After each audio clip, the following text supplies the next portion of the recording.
ये क्वेश्चन है, क्या ईसाई धर्म जो है उसको, जो मसीह लोग हैं उनको ये लेंट फॉलो करना चाहिए, इसका पालन करना चाहिए, आवश्यक है?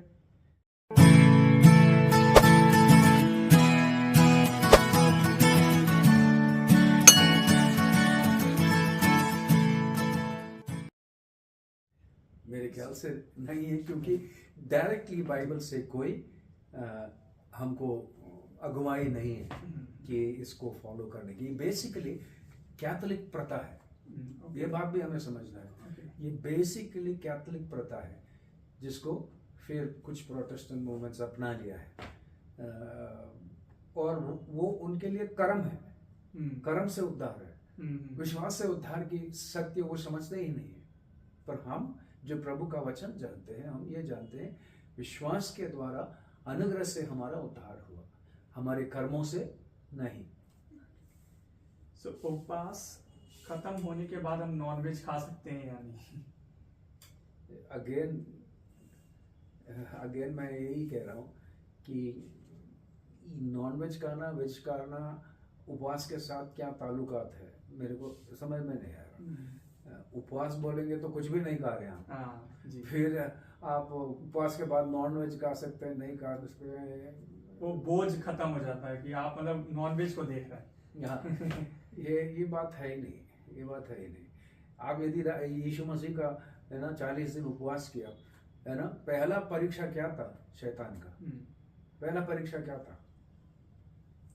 इस पत्थर को रोटी बनाओ है ना जी। पहला पत्र खाने का।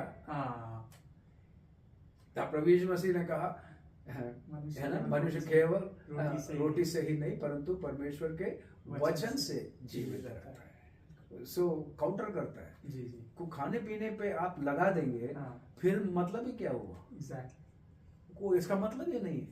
तो आपका ध्यान खाने पीने पर है, यीशु मसीह की मृत्यु और पुनरुत्थान पर नहीं है ध्यान।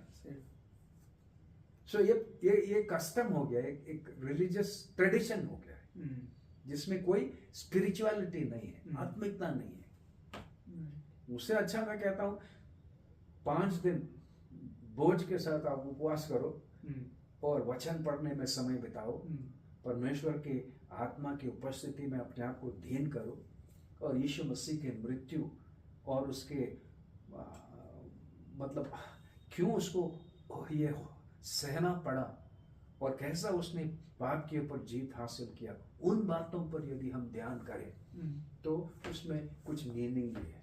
Thank you so much uncle. Thank you. आगे भी कुछ और नए सवाल अगर आएंगे तो मैं आपके पास फिर से आऊँगा जरूर। थैंक यू सो मच आप सबका। और आप हमें अपने बाइबल से संबंधित प्रश्नों को भेज सकते हैं, हमें मेल कर सकते हैं और व्हाट्सएप भी कर सकते हैं। Thank you so much. आगे फिर मुलाकात है। जय मसीह।